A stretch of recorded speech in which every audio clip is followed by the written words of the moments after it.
정말 충격적인 일이 일어났습니다. 최근 미국에서 예상치 못한 인물이 큰 화제가 되고 있다고 합니다. 놀라운 건 그가 바로 한국인이라는 점이죠. 각종 서점에서는 이 인물의 책이 쉬지 않고 팔리며 심지어는 연구 대상까지 되고 있다고 하는데요. 이 현상을 지켜보던 한 해군 장교는 이런 이야기까지 했다고 합니다.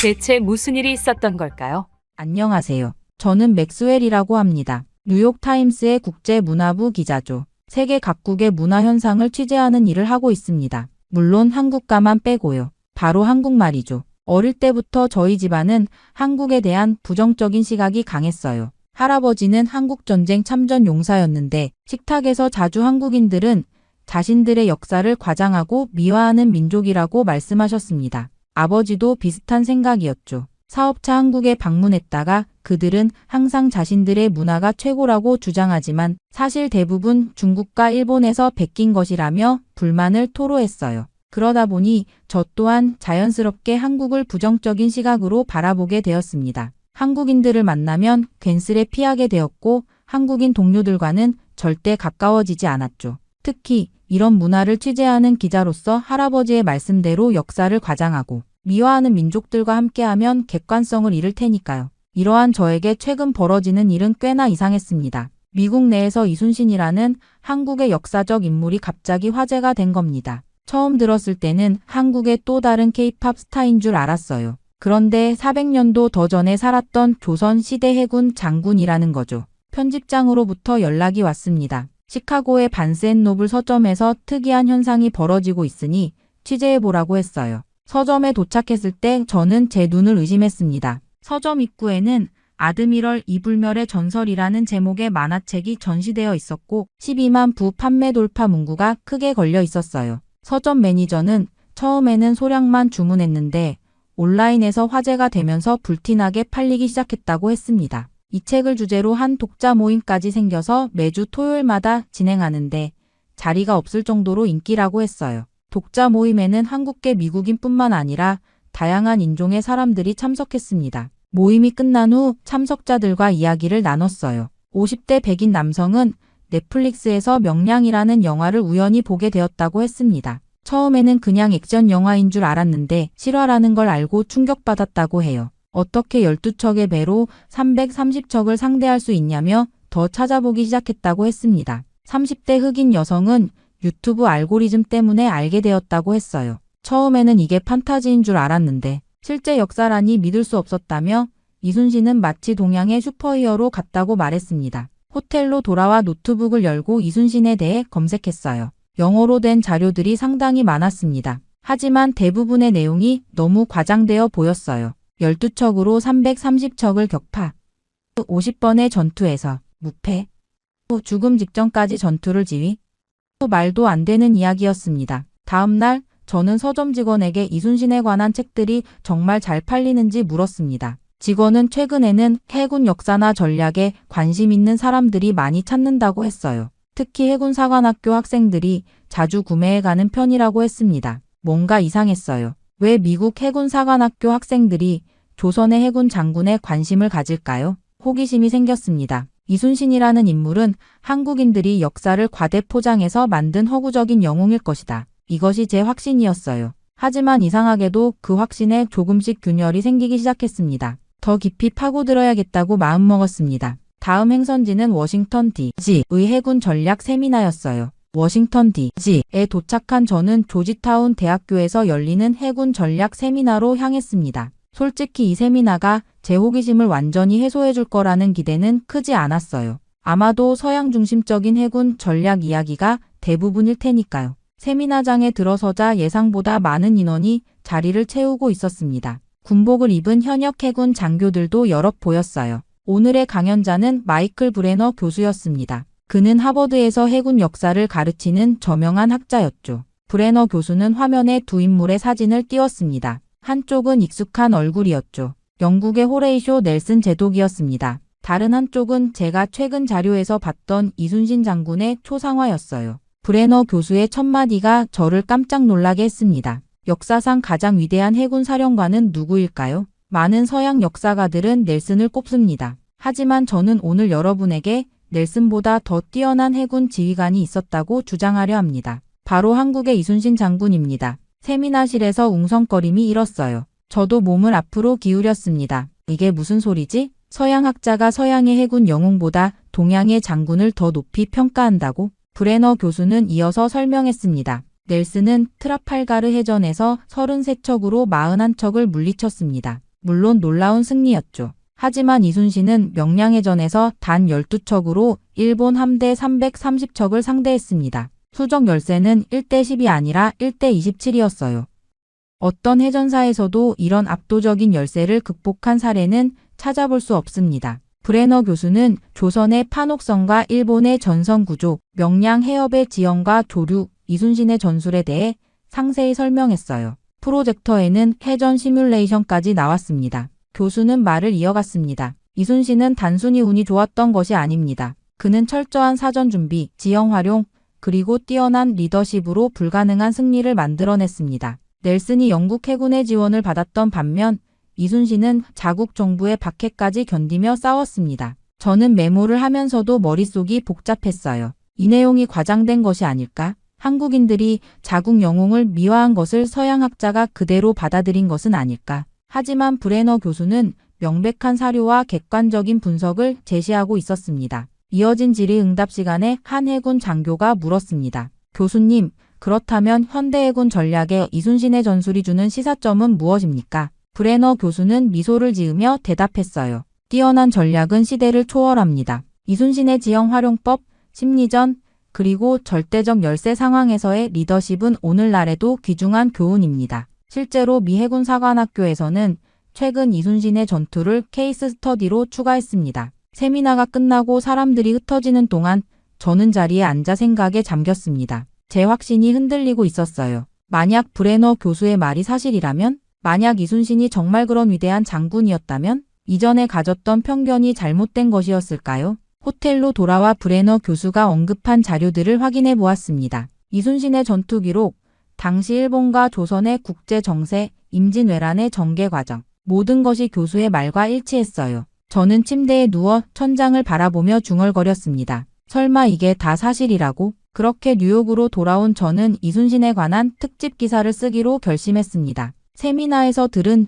내용에 대한 의구심과 제 의견을 담아 반박 기사를 써내려갔어요. 제 기사의 제목은 과장된 영웅 이순신 신화의 실체였습니다. 기사에서 저는 이순신의 업적이 한국인들에 의해 과장되었을 가능성과 서양과 동양의 해전을 직접 비교하는 것의 문제점을 지적했습니다. 기사를 완성한 후 편집장에게 제출했습니다. 편집장은 제 기사를 꼼꼼히 읽더니 만족스러운 표정을 지었고 논쟁적이지만 가치 있는 기사라며 내일호에 실을 테니 준비하라고 했어요. 놀랍게도 제 기사는 뉴욕타임스 문화면에 대문짝만하게 실렸고 온라인 버전은 몇 시간 만에 조회수 10만을 넘겼습니다. 댓글란은 열띤 논쟁으로 가득 찼어요. 한국계 미국인들은 분노했고 많은 독자들은 이순신의 업적을 의심하는 제 주장에 반발했습니다. 반면 일부 독자들은 제 의견에 동조하며 동양의 역사가 종종 과장된다고 주장했어요. 하지만 미국 학계의 반응은 엇갈렸어요. 워싱턴 대학의 해군사 전문가 존 카터 교수는 제게 이메일을 보내 제 기사에 동의한다고 했습니다. 이순신이 넬슨보다 위대한 지휘관이었다는 주장은 경강부회라며 동양과 서양의 해전 환경은 완전히 달랐고 직접적인 비교는 어렵다는 의견이었어요. 다른 학자들도 비슷한 의견을 보내왔어요. 일부는 제 주장을 지지하며 이순신의 업적이 과장되었을 가능성이 크다고 했습니다. 그러나 브레너 교수를 비롯한 일부 학자들은 제 기사에 강력히 반발하며 이순신의 업적은 역사적 사료로 확인된 사실이라고 반박했어요. 그런가 하면 CNN, MBC 같은 주요 방송사에서 인터뷰 요청이 쏟아졌습니다. 논쟁적인 제 기사가 미디어의 주목을 받게 된 것이죠. 저는 갑작스러운 논란에 당황하면서도 이 기회를 통해 제 주장을 더 명확히 할 수 있을 거라 생각했어요. 어느 날 오후 편집장이 제 사무실로 찾아왔습니다. 그는 들뜬 표정이었어요. 제 기사가 대박이라며 회사 메일함에 독자 반응이 끊임없이 들어오고 있다고 했습니다. 이렇게 큰 반향을 일으킨 기사는 오랜만이라며 여기서 멈추지 말고 더 깊이 파고들자는 제안이었죠. 저는 의아한 표정으로 편집장을 바라봤어요. 그는 이 주제가 지금 핫하니 직접 한국에 가서 확인해보라고 제안했습니다. 이순신 장군이 전투했던 실제 현장들을 방문하고 더 깊은 취재를 해오라는 것이었죠. 회사에서 모든 경비를 지원하겠다고 했어요. 한순간 머릿속이 복잡해졌습니다. 한국이라니요? 솔직히 저는 한국에 가본 적이 없었어요. 그저 할아버지와 아버지에게서 들은 이야기, 그리고 서구 중심적인 교육을 통해 형성된 편견만 가지고 있을 뿐이었죠. 편집장은 이것이 기회라며 이 이야기의 진실을 파헤치라고 말했습니다. 만약 이순신이 정말 위대한 해군 지휘관이라면 그 현장에서 확인할 수 있을 것이고, 그게 아니라면 제가 그 진실을 밝힐 수 있다고 했어요. 편집장의 말에 저는 결심했습니다. 가보자. 이 기회에 한국에 가서 실제로 확인해보자. 만약 이순신이 과장된 영웅일 뿐이라면 그 진실을 밝힐 수 있을 거예요. 저는 제 정보원들에게 연락하여 한국 방문을 준비했습니다. 짐을 싸면서 저는 속으로 다짐했어요. 이것이 거짓임을 밝히겠다. 아버지에게서 들은 이야기, 학교에서 배운 서양 중심의 역사관, 그리고 제 마음 깊숙이 자리 잡은 편견이 여전히 저를 지배하고 있었습니다. 하지만 한편으로는 진실이 무엇이든 정직하게 보도하겠다는 기자로서의 양심도 있었어요. 이후 한국행 비행기에서 내리자마자 저를 덮친 것은 정체 모를 설렘이었습니다. 이 나라에서 진실을 밝혀내겠다는 결심으로 왔지만 낯선 땅에 대한 호기심도 컸어요. 인천국제공항은 제 예상과 달리 현대적이고 깔끔했습니다. 공항 로비에서 저를 기다리고 있던 사람은 해군사 전문가 박윤성 박사였어요. 편집장이 미리 연락해둔 현지 가이드였습니다. 맥스웰 씨, 한국에 오신 것을 환영합니다. 이번 취재 여정에 도움이 되도록 최선을 다하겠습니다. 박 박사는 유창한 영어로 저를 맞이했어요. 그는 50대 중반의 단정한 모습이었고 미국 예일대학에서 해군사로 박사 학위를 받았다고 했습니다. 저는 여전히 의구심을 품은 채 그를 따라 공항을 빠져나왔어요. 지금부터 우리는 서울역으로 이동해 KTX를 타고 통영으로 갈 겁니다. 통영은 이순신 장군이 한산도 대첩을 지휘했던 곳 근처예요. 공항에서 서울역까지는 공항철도를 이용했습니다. 깨끗한 객실과 정확한 시간 운행에 살짝 놀랐어요. 서울역에 도착하니 웅장한 현대식 건물이 저를 반겼습니다. 마치 미래의 우주선 정거장 같았어요. 여기서 KTX를 타고 통영 근처의 역까지 가는데 약 3시간 정도 걸립니다. KTX에 탑승하자 또 한 번 놀랐습니다. 넓고 편안한 좌석, 깔끔한 객실, 그리고 무엇보다 빠른 속도가 인상적이었어요. 창밖으로 빠르게 지나가는 한국의 풍경을 보며 생각했습니다. 한국의 초고속 열차 시스템은 미국보다 앞서 있네요. 정말 놀랍습니다. 박 박사는 미소를 지으며 고개를 끄덕였어요. 한국은 빠르게 발전한 나라입니다. 1950년대만 해도 전쟁으로 폐허였지만 이제는 세계적인 기술 강국이 되었죠. 여행 중 저는 이순신에 대한 제 생각을 솔직히 털어놨습니다. 그의 업적이 과장된 것 같다고요. 예상과 달리 박 박사는 불쾌해하지 않았어요. 맥스웰 씨 의심은 건강한 학문적 태도입니다. 직접 보고 판단하시면 됩니다. 제가 역사적 사실과 장소만 안내해드리겠습니다. 그의 평온한 반응이 의외였습니다. 한국인들은 자국 영웅에 대한 비판에 민감할 거라 생각했는데 박 박사는 달랐어요. 통영에 도착한 것은 오후였습니다. 작지만 아름다운 항구 도시였어요. 바다가 보이는 레스토랑에서 첫 한국 식사를 했습니다. 신선한 해산물과 다양한 반찬들이 테이블을 가득 채웠어요. 이건 통영의 전통 해산물 요리입니다. 한번 드셔보세요. 처음 맛보는 한국 음식이었지만 놀라울 정도로 맛있었습니다. 신선한 재료와 독특한 양념의 조화가 입맛을 사로잡았어요. 특히 해물탕이라는 매콤한 해산물 스튜가 인상적이었습니다. 한국 음식이 이렇게 다양하고 맛있을 줄 몰랐어요. 미국에서 접한 한식은 대부분 불고기와 김치뿐이었거든요. 식사를 마친 후 우리는 통영 시내를 잠시 둘러보았습니다. 현대적인 건물들 사이로 전통적인 한옥들이 보였고 곳곳에 이순신 장군의 동상과 기념물이 있었어요. 무엇보다 인상적이었던 것은 도시 전체가 바다와 조화를 이루고 있다는 점이었습니다. 호텔에 체크인하며 창밖으로 보이는 통영의 야경을 바라보았어요. 불빛이 바다에 반사되어 마치 별이 내려앉은 듯 했습니다. 낯선 나라지만 왠지 모르게 편안함을 느꼈어요. 다음 날 아침 일찍 눈을 떴습니다. 창밖으로 보이는 통영의 아침 풍경이 상쾌했어요. 오늘은 한산도로 향하는 날이었습니다. 이순신 장군의 가장 유명한 전투 중 하나인 한산도. 대첩이 벌어진 현장을 직접 볼 생각에 왠지 모를 긴장감이 돌았어요. 호텔 로비에서 박 박사를 만났습니다. 그는 이미 오늘의 일정표와 관련 자료들을 준비해 놓고 있었어요. 오늘은 한산도로 가서 한산도 대첩의 현장을 살펴볼 예정입니다. 배를 타고 가야 하니 멀미약을 챙기셨나요? 통영항에서 우리는 작은 배를 타고 한산도로 향했습니다. 맑은 하늘 아래 반짝이는 바다를 가르며 나아가는 모습이 평화롭게 느껴졌어요. 그런데 이곳에서 400년 전에 치열한 해전이 벌어졌다니 상상이 잘 되지 않았습니다. 한산도에 도착해 우리는 먼저 전망대로 향했어요. 그곳에서 바라본 한산도 해협의 전경은 그야말로 장관이었습니다. 넓지만 양쪽이 섬으로 둘러싸인 특이한 지형이었어요.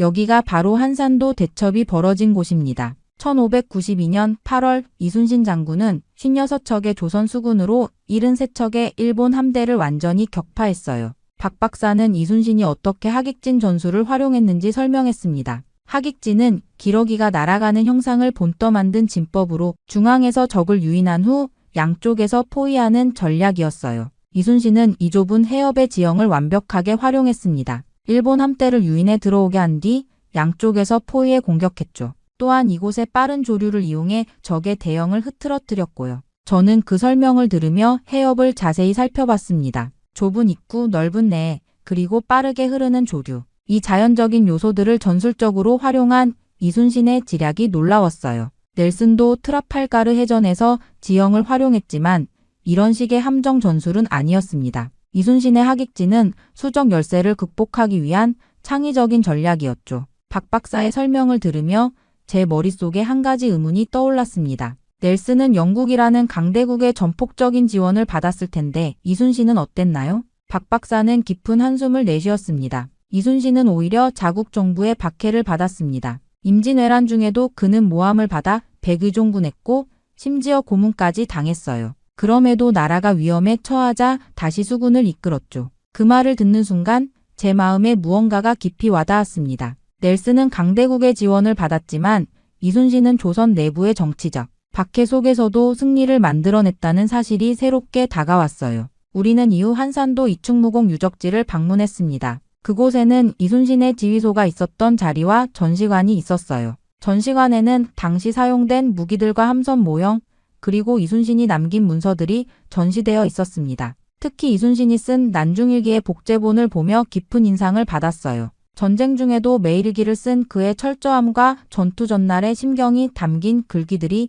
제 마음을 움직였습니다. 해가 질 무렵 우리는 한산도에서의 일정을 마치고 통영으로 돌아왔습니다. 배 위에서 바라본 저녁 노을이 바다를 붉게 물들이는 모습이 장관이었어요. 호텔로 돌아오는 길에 저는 생각에 잠겼습니다. 오늘 본 것들이 제 기존의 편견과 많이 달랐어요. 이순신의 전략, 그가 처한 상황, 그의 인간적인 면모까지. 제가 알던 이순신과는 너무 달랐습니다. 다음 날 아침 한산도에서의 경험이 여전히 제 마음에 남아 있었습니다. 호텔 아침 식사 중에 박 박사가 오늘의 일정을 설명했어요. 오늘은 진도로 이동해 명량해전이 벌어진 울돌목을 방문할 예정입니다. 한산도 대첩도 놀라웠지만 명량해전은 그야말로 기적과도 같은 전투였죠. 진도로 가는 길은 꽤 멀었지만 창밖으로 펼쳐지는 한국의 남해안 풍경이 아름다워 지루할 틈이 없었어요. 차 안에서 박 박사는 명량해전의 배경을 설명했습니다. 한산도 대첩 이후 조선 조정의 내부 분열로 이순신은 모함을 받아 감옥에 갇혔어요. 그 사이 원균이라는 장수가 수군을 지휘하다 대패했고 조선의 수군은 거의 전멸 상태가 되었습니다. 국가적 위기 상황에서 이순신은 다시 수군 통제사로 복귀했지만 남은 배는 겨우 12척뿐이었죠. 저는 그 말을 듣고 깜짝 놀랐습니다. 그런 절망적인 상황에서 싸웠다는 건가요? 네, 더욱 놀라운 것은 당시 일본 함대의 규모였습니다. 무려 330척이었어요. 거의 1대 30의 비율이었죠. 도착한 울돌목은 제가 상상했던 것보다 훨씬 좁고 급류가 세찬 곳이었습니다. 바닷물이 좁은 해협을 통과하면서 만들어내는 소용돌이가 인상적이었어요. 이곳이 명량해협, 일명 울돌목입니다. 울다라는 말은 한국어로 우는 것을 의미해요. 물살이 너무 세서 마치 바다가 우는 것 같다고 해서 붙여진 이름입니다. 우리는 해협이 내려다 보이는 관망대에 올라 전체적인 지형을 살펴봤습니다. 박 박사가 지도를 펼쳐 당시 전투 상황을 설명했어요. 이순신은 이 좁은 해협의 특성을 완벽하게 활용했습니다. 조류가 가장 빠른 시간에 맞춰 전투를 시작했고 일본 함대가 한꺼번에 들어오지 못하게 했죠. 그리고 조선 수군의 주력 무기인 함포를 최대한 활용해 거리를 유지한 채 공격했습니다. 저는 바다의 흐름을 관찰하면서 이순신의 전술을 상상해 보았어요. 빠른 조류와 좁은 해협이 어떻게 수정 열세를 극복하는데 도움이 되었는지 이해할 수 있었습니다. 그런데 당시 이순신의 심리 상태는 어땠을까요?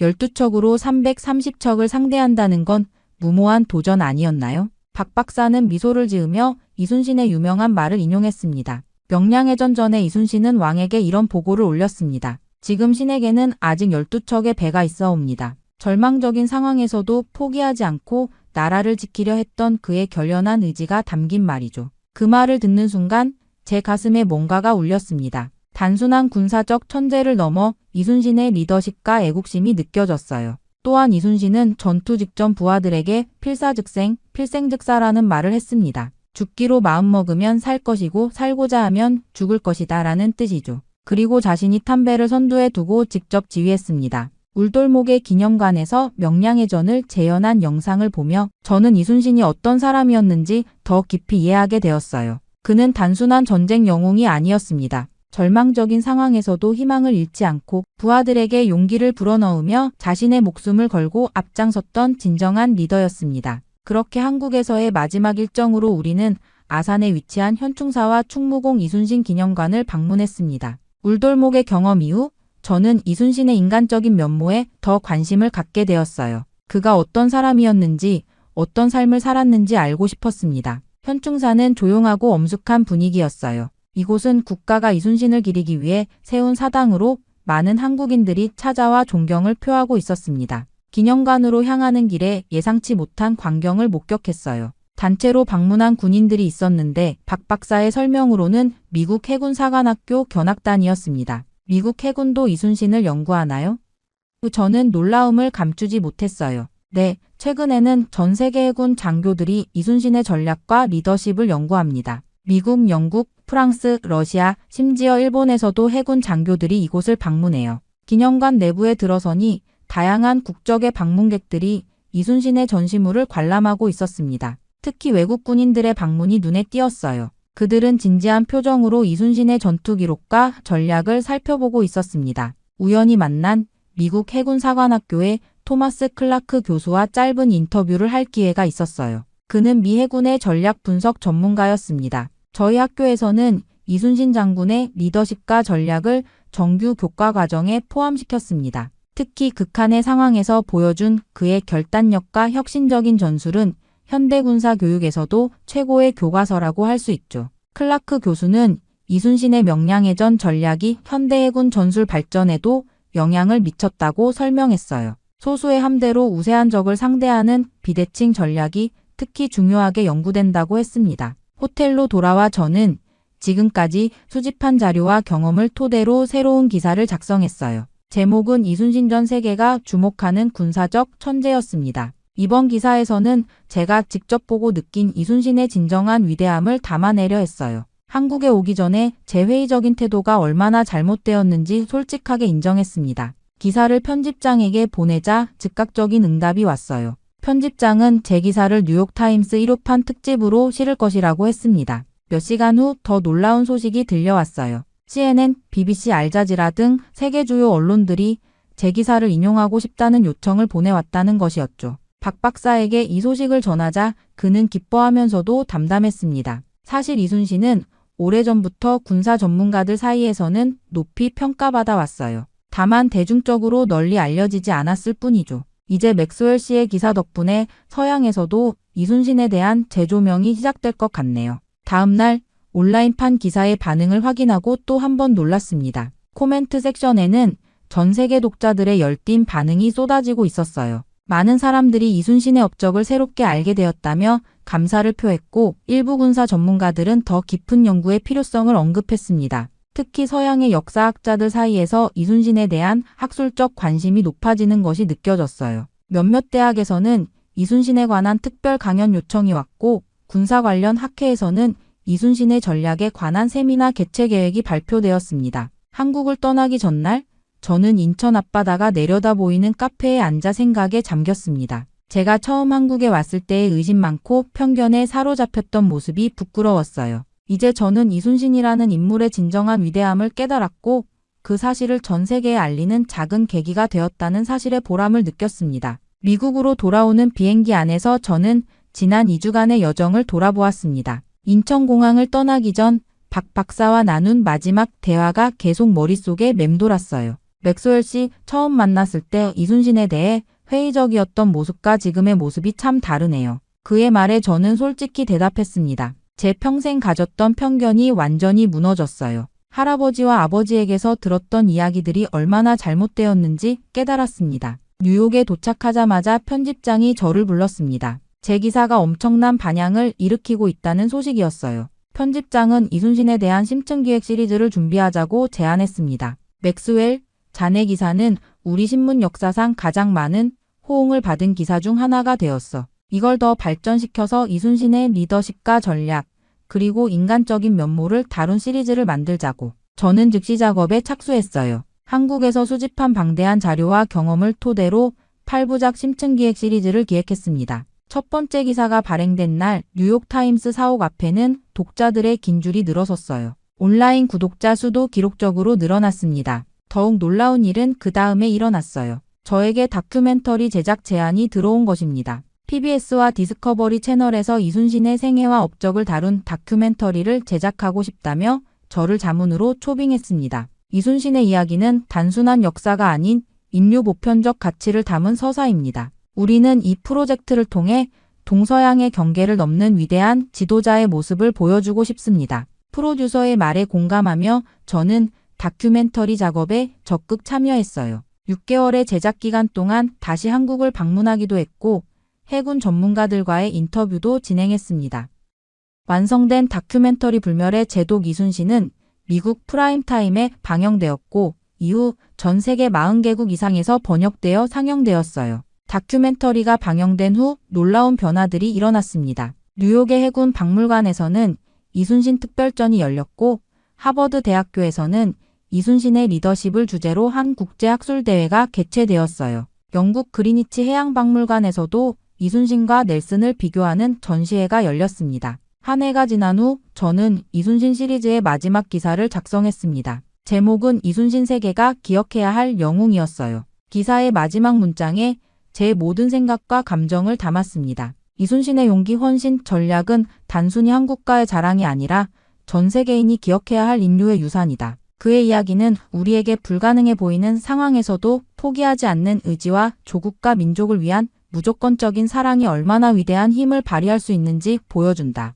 어쩌면 이런 가치야말로 지금 이 혼란스러운 세상에 가장 필요한 것인지도 모른다. 이 기사는 출간 직후 전 세계 언론에서 인용되며 더 큰 반향을 일으켰습니다. 하지만 이런 명성보다 더 값진 것은 제가 편견을 극복하고 진실을 발견했다는 사실이었어요. 몇 주 후 뜻밖의 편지 한 통을 받았어요. 할아버지가 한국전에서 만났던 한국인 참전용사의 가족으로부터 온 편지였습니다. 그들은 제 기사와 다큐멘터리를 보고 감사의 마음을 전하고 싶다고 했어요. 그 편지를 읽으며 저는 이제 이순신이 더 이상 한국만의 영웅이 아니라 세계가 기억하는 위인이 되었음을 실감했습니다. 그리고 저는 그 역사적인 순간의 작은 부분이 되었다는 사실에 깊은 자부심을 느꼈어요. 정말 믿기 힘든 사건이 일어났습니다. 도쿄 명문 사립고에서 학생들이 단체 등교 거부를 시도하며 일본 전체가 전례 없는 충격에 빠졌다고 합니다. 놀라운 건 그 시점이 한국으로 수학여행을 다녀온 시점이라는 점이죠.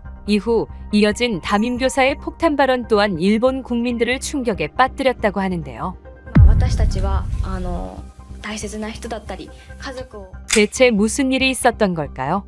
안녕하세요. 저는 도쿄 명문 사립고등학교의 역사 교사로 복무 중인 사쿠라 미도리입니다. 저희 학교는 1889년에 설립된 오랜 역사를 자랑하죠. 그만큼 많은 이들이 동경하는 학교였어요. 저 또한 자부심을 가지고 있었죠. 위대한 일본의 엘리트들을 육성하는 학교이니까요. 저는 항상 일본이 아시아에서 최고라고 생각하며 살아왔습니다. 주변의 다른 아시아 국가들은 쳐다도 보지 못할 곳이라고 생각해왔죠. 특히 한국이요. 그 작고 피해망상이 심한 나라 말입니다. 사실 어린 시절부터 저는 한국에 대한 좋지 않은 감정을 품고 자랐습니다. 할아버지는 전쟁 때 군인이셨고 아버지는 보수적인 역사학자셨어요. 저녁 식사 시간이면 늘 한국이 역사를 왜곡한다는 이야기가 오갔죠. 한국은 자신들의 역사적 약점을 일본 탓으로 돌리는 나라다 라는 말은 저희 집 식탁에서 자주 나오는 대화였습니다. 대학에서도 비슷한 교육을 받았어요. 교수님들은 객관성이란 이름 아래 균형 잡힌 시각, 을 강조했지만 결국 일본의 입장만 정당화하는 내용이었습니다.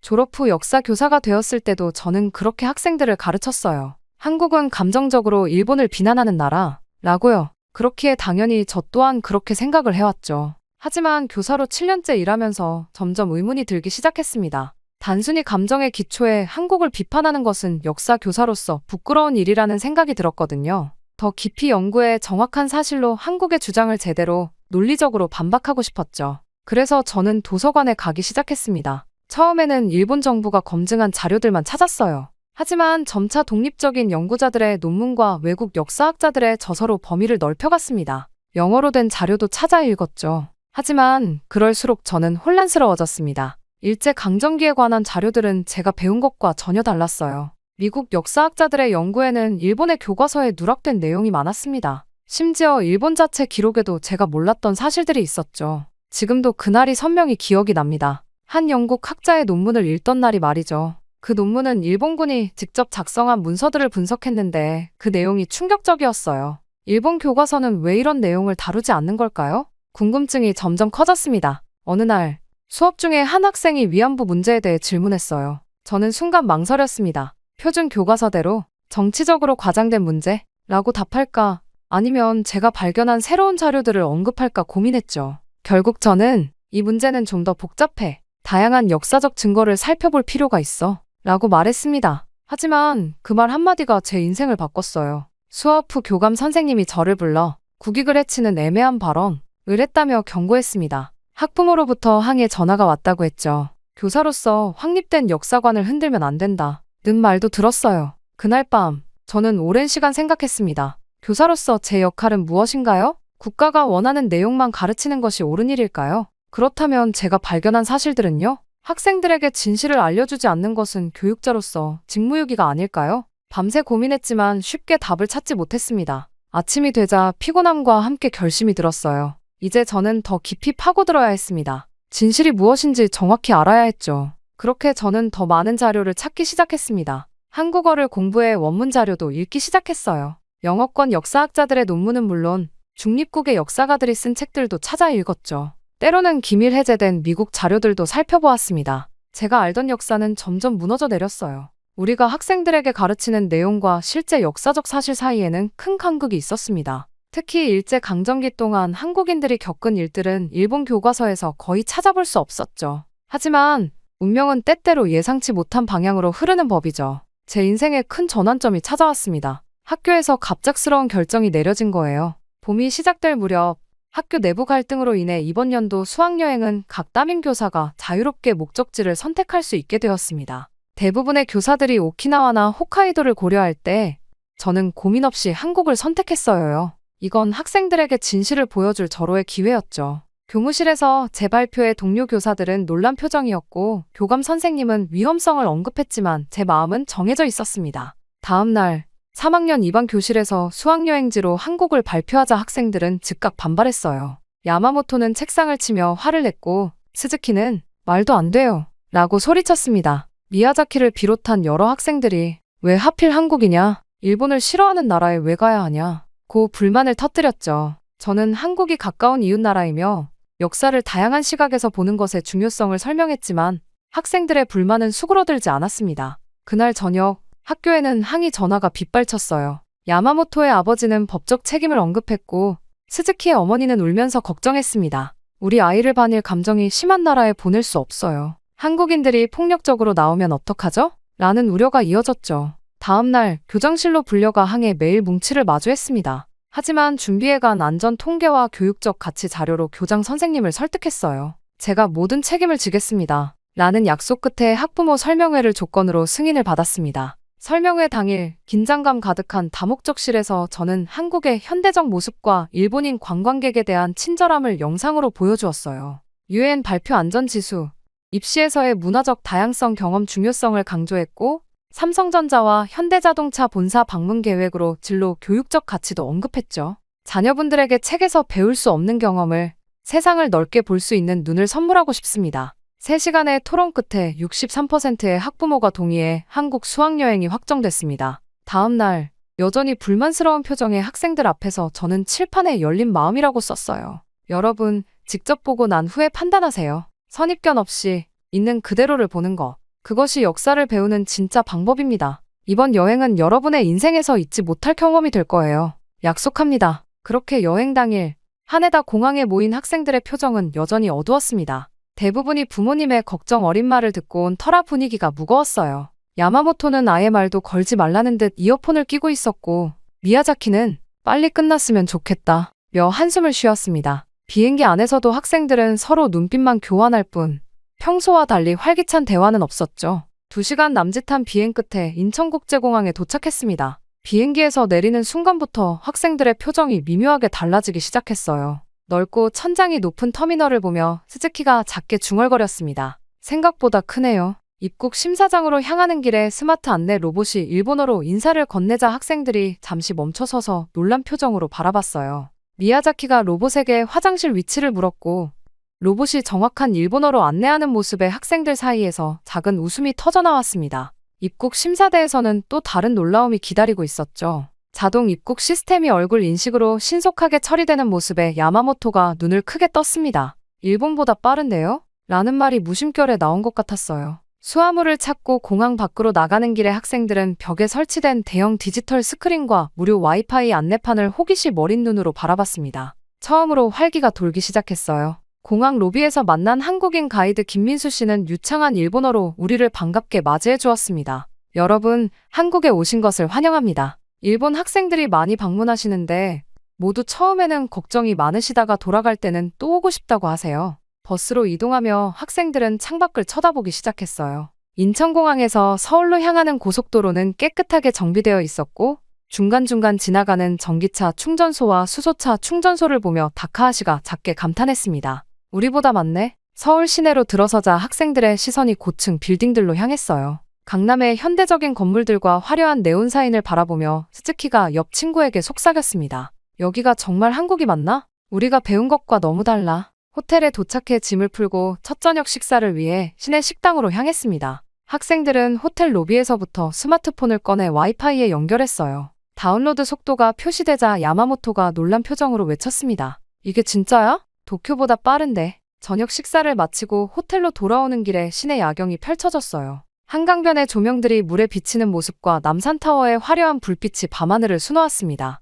학생들은 이제 서로 작은 대화를 나누기 시작했어요. 오늘 하루 보고 들은 것에 대한 이야기였죠. 호텔 로비에서 내일 일정을 간단히 설명한 후 미야자키가 조심스럽게 질문했습니다. 선생님, 한국은 생각보다 훨씬 발전한 것 같은데 학교에서는 왜 이런 이야기를 안 해줬나요? 그 질문에 다른 학생들도 고개를 끄덕이며 저를 바라봤어요. 제가 미소를 지으며 대답했습니다. 그래서 직접 보러 온 거란다. 책이나 미디어에서 보는 것과 직접 경험하는 것은 다르니까. 이제 겨우 첫날이야. 앞으로 더 많은 것을 보고 느끼게 될 거야. 객실로 올라가는 엘리베이터 안에서 학생들의 표정이 도착했을 때와는 완전히 달라져 있었습니다. 더 이상 불만이나 걱정이 보이지 않았어요. 대신 호기심과 기대감이 어린 눈빛이었죠. 내일을 기대하는 마음으로 첫날을 마무리했습니다. 둘째 날 아침, 학생들의 표정이 확연히 달라져 있었습니다. 호텔 레스토랑에서 아침 식사를 하며 창밖으로 보이는 서울 풍경을 사진 찍는 모습이 인상적이었어요. 야마모토는 어제와 달리 이어폰을 빼고 다른 학생들과 대화를 나누고 있었죠. 오늘은 인사동과 북초나 옥마을을 방문할 거예요. 전통과 현대가 공존하는 서울의 또 다른 모습을 볼 수 있을 겁니다. 버스로 이동하는 동안 학생들은 활기차게 창밖을 구경했습니다. 인사동에 도착해 전통거리를 걷기 시작했어요. 좁은 골목길에 늘어선 공예품 가게와 찻집들이 학생들의 시선을 사로잡았습니다. 미야자키가 한 도자기 가게 앞에서 발걸음을 멈췄죠. 들어가 볼까? 제가 물었어요. 가게에 들어서자 40대 중반으로 보이는 여성 사장님이 반갑게 맞아주셨습니다. 제가 일본에서 왔다고 말씀드리자 갑자기 일본어로 말씀하시더군요. 어서 오세요. 일본 학생들이군요. 구경하다 마음에 드는 것 있으면 말씀해주세요. 학생들의 눈이 커졌어요. 야마모토가 작은 목소리로 물었습니다. 선생님, 사장님이 왜 일본어를 할 줄 아세요? 사장님이 웃으며 대답해 주셨어요. 20년 전에 도쿄에서 3년 동안 살았어요. 일본에서 많은 친절을 받았답니다. 사장님은 도자기 만드는 과정을 친절하게 설명해 주셨고, 스즈키가 구입한 작은 찻잔은 가격을 깎아주시며 예쁘게 포장해 주셨어요. 가게를 나오며 스즈키의 표정이 밝아졌습니다. 점심시간이 되어 근처 한식당에 들어갔습니다. 메뉴판은 한글, 영어, 일본어로 표기되어 있었고 직원들은 간단한 일본어로 주문을 받았어요. 비빔밥과 불고기가 나오자 학생들은 처음에는 조심스럽게 맛을 보더니 점차 맛있다며 식사를 즐겼습니다. 생각보다 맵지 않네요. 다카하시가 말했어요. 식사를 마치고 계산할 때 가게 주인은 일본어로 맛있게 드셨나요? 라고 물으며 웃어주셨습니다. 학생들도 미소로 답했죠. 가게를 나서며 미야자키가 중얼거렸어요. 한국인들이 일본인을 싫어한다고 들었는데 전혀 그렇지 않네요. 북초나농마을로 이동하던 중 저는 학생들에게 자유시간을 주었습니다. 4-5명씩 조를 이루어 1시간 동안 주변을 둘러본 후 지정된 장소에서 만나기로 했어요. 각자 한국 전통가옥과 골목길을 구경하며 사진을 찍기 시작했습니다. 자유시간이 끝나 모이기로 한 장소에서 기다리고 있는데 야마모토의 조가 보이지 않았어요. 15분이 지나도 오지 않자 걱정이 되기 시작했죠. 그때 멀리서 야마모토 일행이 한국인 대학생으로 보이는 2명과 함께 걸어오는 모습이 보였습니다. 선생님, 저희가 길을 잃었었어요. 근데 이 형들이 도와줬어요. 한국 대학생들은 영어와 간단한 일본어를 섞어가며 상황을 설명했어요. 학생들이 지도를 보며 헤매고 있는 것을 보고 직접 목적지까지 안내해 주었다고 합니다. 괜찮아요. 저희도 일본에 가면 누군가 도와주실 거예요. 그들은 웃으며 인사하고 떠났습니다. 버스로 돌아가는 길에 야마모토는 평소와 다르게 조용했어요. 호텔로 돌아와 저녁 식사 전 짧은 미팅 시간에 그가 손을 들었습니다. 선생님, 오늘 저희를 도와준 한국 대학생들이요. 저는 그동안 한국인들이 일본인을 보면 무시하거나 적대적일 거라고 생각했어요. 근데 오히려 친절하게 도와줬어요. 우리가 배운 것과 너무 달라요. 그 말에 다른 학생들도 고개를 끄덕였습니다. 미야자키가 덧붙였어요. 도자기 가게 사장님도 식당 직원들도 모두 친절했어요. 한국인들은 정말 우리를 싫어하는 걸까요? 저는 미소를 지으며 대답했습니다. 사람들 사이의 관계와 정부 사이의 관계는 다를 수 있어. 역사적 갈등이 있다고 해서 모든 사람들이 서로를 미워하는 건 아니란다. 직접 경험해보니 어때? 학생들의 표정에서 뭔가가 조금씩 변하고 있음을 느낄 수 있었습니다. 오늘 하루의 경험이 그들의 고정관념에 작은 균열을 만들어낸 것 같았어요. 셋째 날 아침, 저는 학생들에게 오늘의 일정을 설명했습니다. 서대문형무소 역사관을 방문한다는 말에 학생들의 표정이 미묘하게 변했어요. 야마모토는 눈을 굴리며 친구에게 귓속말을 했고 몇몇 학생들은 한숨을 쉬었습니다. 미야자키는 왜 그런 곳에 가야 하느냐며 더 재미있는 곳은 없냐고 물었죠. 저는 담담하게 역사를 배우는 것은 즐거운 것만 보는 게 아니라 때로는 불편한 진실도 마주해야 한다고 설명했습니다. 그것이 진짜 역사를 이해하는 방법이라고요. 버스 안에서 학생들은 각자 휴대폰을 보거나 잠을 청했어요. 서대문형무소에 도착했을 때도 특별한 관심을 보이지 않았습니다. 그저 일정 중 하나를 소화하는 표정이었죠.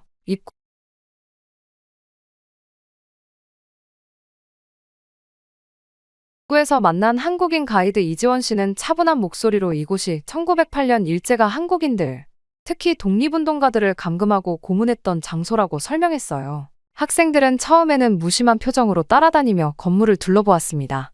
하지만 지하 고문실로 내려가면서 분위기가 달라지기 시작했어요. 좁고 어두운 공간에 전시된 다양한 고문 도구들을 보며 스즈키의 얼굴이 하얗게 변했습니다. 가이드는 물고문, 전기고문, 손톱 뽑기, 거꾸로 매달기 등 다양한 고문 방법들을 설명했어요. 대부분 재판도 없이 이루어진 고문이었다고 했죠. 이 설명에 학생들의 표정이 점점 굳어갔습니다. 특히 실제 고문 장면을 재현한 마네킹을 보며 다카하시가 고개를 돌려버렸어요.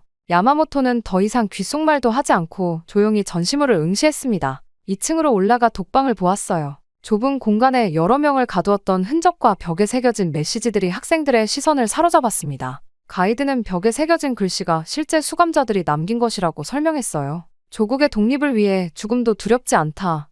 후세에게 부끄럽지 않은 삶을 살자와 같은 내용이었죠. 미야자키가 얼마나 많은 사람들이 여기에 갇혔는지 물었습니다. 가이드는 정확한 기록은 없지만 약 4만 명 이상의 독립운동가들이 이곳에서 고문을 받고 목숨을 잃었다고 답했어요. 특히 1919년 3.1운동 이후에는 수용 인원이 급증해 더욱 열악한 환경이 되었다고 덧붙였습니다. 그때 가이드가 한 소녀의 사진을 가리켰어요. 유관순 열사에 대한 설명이었습니다. 만 17세의 나이에 독립운동을 주도하다 체포되어 이곳에서 모진 고문을 받고 18세의 나이로 순국했다고 했어요. 스즈키가 놀라며 그녀가 고등학생이었냐고 물었고 가이드는 학생들과 비슷한 나이였다고 확인해 주었습니다. 가이드는 유관순의 마지막 말을 전했어요. 내 손톱이 빠져나가고 내 귀가 잘릴지라도 나의 하나님, 나의 국가, 나의 민족을 위해 모든 것을 바치리라였다고 합니다. 유관순의 사진과 그녀의 고문 기록을 보며 교실은 완전히 침묵에 빠졌어요. 특히 여학생인 나카무라의 눈에서 눈물이 흘러내렸습니다. 그녀는 떨리는 목소리로 우리는 이런 걸 한 번도 배우지 않았다고, 교과서에 없었다고 말했어요. 그 한마디에 모든 학생들이 나카무라를 바라봤고 교실 전체가 숙연해졌습니다. 야마모토조차 아무 말도 하지 못했어요. 저는 그저 가만히 학생들의 반응을 지켜보았습니다. 마지막 전시실에서는 광복 후 형무소가 독립운동 기념관으로 바뀐 과정을 보여주었어요. 학생들은 이제 질문도 하지 않고 묵묵히 전시물을 바라보았습니다. 출구로 향하는 길에 방명록이 있었지만 아무도 먼저 나서서 쓰려하지 않았어요. 버스로 돌아가는 길에 미야자키가 조용히 이런 내용은 왜 우리 교과서에 없는지 물었습니다. 그 질문에 다른 학생들도 귀를 기울였어요. 저는 깊은 숨을 내쉬며 그것이 바로 우리가 이곳에 온 이유라고 대답했습니다. 서대문 형무소 방문 후 학생들은 평소보다 조용해졌습니다. 호텔로 돌아오는 버스 안에서 대부분이 창밖을 바라보거나 생각에 잠긴 듯했어요. 저녁 식사도 평소보다 대화가 적었죠. 그날 밤 저는 다음날 일정을 위해 마지막 준비를 했습니다. 사실 이번 여행을 계획하면서 가장 공을 들인 부분이었어요. 다음날 아침 학생들에게 특별한 만남이 있다고 알렸습니다. 호텔 회의실에서 독립운동가의 후손을 만나게 될 거라고요. 야마모토가 눈썹을 치켜올리며 왜 그런 사람을 만나야 하느냐고 물었지만 미야자키는 조용히 고개를 끄덕였어요. 회의실에 들어서자 70대로 보이는 노신사가 우리를 맞이했습니다. 김준호 씨는 독립운동가 김성수의 손자였어요. 김 씨는 유창한 일본어로 자기소개를 했는데 일본 케이오 대학에서 유학했다고 합니다. 김 씨는 차분한 목소리로 할아버지의 이야기를 시작했어요. 1919년 3.1운동 당시 만세 시위를 주도했던 할아버지는 일본 헌병대에 체포되어 모진 고문을 당했다고 합니다. 그리고 가족들도 연좌제로 감시와 탄압을 받았죠. 할아버지의 손톱 밑에 대나무 조각을 받고 물을 강제로 마시게 한 후 배를 밟았다고 합니다. 할머니는 어린 아버지를 안고 매일 형무소 앞에서 기다렸지만 면회조차 허락되지 않았어요. 학생들은 고개를 숙인 채 이야기를 들었습니다. 하지만 야마모토가 갑자기 손을 들었어요. 죄송하지만 그건 한국 측의 주장 아닌가요? 그렇게 잔인했다는 증거가 있나요? 김 씨는 미소를 지으며 서류 가방에서 낡은 문서들을 꺼냈습니다. 첫 번째는 일본 헌병대가 직접 작성한 신문 기록이었어요. 한글로 되어 있었지만 김 씨가 일본어로 번역해 주었습니다. 신문 방법과 고문 과정이 자세히 기록되어 있었어요. 두 번째는 당시 일본 신문에 실린 기사였습니다. 조선의 불온분자 처벌이라는 제목의 기사에는 김성수를 포함한 독립운동가들의 체포와 처벌 소식이 담겨 있었어요. 특히 본보기로 엄중히 처벌했다는 문구가 선명했습니다. 마지막으로 그는 낡은 흑백 사진 한 장을 조심스럽게 꺼냈어요. 고문 후 상처투성이가 된 할아버지의 모습이었습니다. 사진 뒷면에는 일본 헌병대의 도장이 찍혀 있었어요. 이 사진은 일본 헌병이 증거용으로 찍은 것입니다. 해방 후 문서보관소에서 찾았어요. 야마모토는 말문이 막힌 듯 했습니다. 다른 학생들도 충격받은 표정으로 자료들을 바라봤어요. 스즈키가 떨리는 손으로 사진을 가리키며 물었습니다. 이런 자료들이 일본에도 있나요? 김 씨는 고개를 끄덕였어요. 물론입니다. 도쿄 국립공문서관에 원본이 보관되어 있지만 일반에 공개되는 경우는 드물죠. 한동안 침묵이 이어졌습니다. 다카하시가 갑자기 고개를 들고 말했어요. 이건 우리 교과서에는 없었어요. 우리는 이런 걸 몰랐어요. 그 말에 김 씨는 부드러운 미소를 지었습니다. 여러분을 탓하는 것이 아닙니다. 역사는 종종 승자의 시각에서 기록되니까요. 중요한 건 지금 여러분이 직접 보고 듣고 판단하려는 노력입니다. 미야자키가 조심스럽게 질문했어요. 할아버지는 일본인들을 미워하지 않으셨나요? 김 씨는 잠시 생각하더니 대답했습니다. 할아버지는 일본 제국주의와 그 체제를 미워했지만 일본 국민 개개인을 미워하진 않으셨어요. 오히려 양국이 서로 이해하고 존중하는 미래를 꿈꾸셨죠. 2시간의 대화가 끝나갈 무렵 김 씨는 마지막으로 말했습니다. 과거를 직시하는 용기가 있어야 미래로 나아갈 수 있습니다. 여러분의 방문은 그 첫걸음이 될 것입니다. 회의실을 나오며 학생들은 한 명씩 김 씨에게 인사를 했어요. 특히 야마모토는 오랫동안 고개를 숙여 인사했습니다. 호텔 로비에서 미야자키가 제게 물었어요. 선생님, 왜 우리는 이런 내용을 배우지 못했나요? 저는 잠시 생각하다 대답했습니다. 역사가 항상 모든 진실을 담고 있진 않아. 그래서 우리가 직접 보고 듣고 판단하는 걸 배워야 하는 거야. 그날 오후 우리는 서울 시내로 이동했습니다. 교통체증으로 버스가 천천히 움직이는 동안 학생들은 조용히 각자의 생각에 잠겨 있었어요. 야마모토조차 평소의 까칠한 태도가 사라진 모습이었습니다. 저는 운전기사에게 일본 대사관 앞으로 방향을 바꿔달라고 부탁했어요. 학생들은 목적지를 모른 채 버스에서 내렸고 미야자키가 이곳이 어디냐고 물었습니다. 제가 일본 대사관이라고 알려주며 소녀상을 가리켰어요. 단정한 교복을 입은 소녀의 동상이 의자에 앉아 있었습니다. 위안부 소녀상이라고 설명했지만 학생들은 별 관심 없이 바라보았어요. 스즈키는 한숨을 쉬었고 야마모토는 눈을 굴렸습니다. 가이드가 다가와 소녀상의 의미와 20만 명의 소녀들이 강제로 일본군 위안소에 끌려간 역사, 그리고 현재 생존해 있는 할머니들이 10명도 안 된다는 설명을 이어갔어요. 설명을 듣는 동안 학생들의 표정이 점점 어두워졌습니다. 나카무라의 눈가가 붉어졌고 그때 소녀상 앞에서 특별한 광경이 펼쳐졌어요. 20대 초반으로 보이는 일본인 남성이 소녀상 앞에 조용히 무릎을 꿇고 기도하는 모습이었습니다. 학생들이 놀란 표정으로 지켜보는 가운데 기도를 마친 그는 우리에게 다가왔어요. 도쿄에서 온 다나카라고 자신을 소개했고 현재 서울대학교에서 유학 중이라고 했습니다. 야마모토가 왜 그랬냐고 조심스레 묻자 다나카는 한국에 와서야 이 진실을 알게 되었다고 대답했어요. 일본 학교에서는 이런 역사를 제대로 가르치지 않았지만 자료들과 위안부 할머니의 증언을 접한 후 이제라도 이곳에 와서 사과하고 싶었다고 말했습니다. 다나카는 역사의 아픔을 인정하는 것이 미래를 위한 첫걸음이라는 말을 남기고 떠났어요. 학생들은 한동안 소녀상 주변을 조용히 서성였고 나카무라와 스즈키는 소녀상 옆빈 의자에 앉아보기도 했습니다. 놀랍게도 야마모토가 작은 쪽지에 무언가를 적어 소녀상 앞에 놓았어요. 우리가 몰랐던 진실을 알게 되어 죄송합니다. 일본에서 온 타카시 라는 내용이었습니다. 버스로 돌아가는 길에 누구도 말을 하지 않았어요. 모두가 자신만의 생각에 잠긴 채 서울의 붉은 석양을 바라보았습니다. 한국에서의 마지막 날, 학생들은 평소와 다른 모습이었습니다. 아침 식사 시간에 미야자키는 한국 역사책을 더 살 수 있는지 물었고 스즈키는 한국어 공부를 시작하겠다고 했어요. 특히 야마모토는 조용히 저에게 다가와 좋은 경험이었습니다. 라고 말했습니다. 일본으로 돌아오는 비행기 안에서도 학생들은 한국에서의 경험을 정리하는 듯한 표정이었어요. 하네다 공항에 도착했을 때 부모님들은 환한 미소로 아이들을 맞았지만 곧 당혹스러운 표정으로 바뀌었습니다.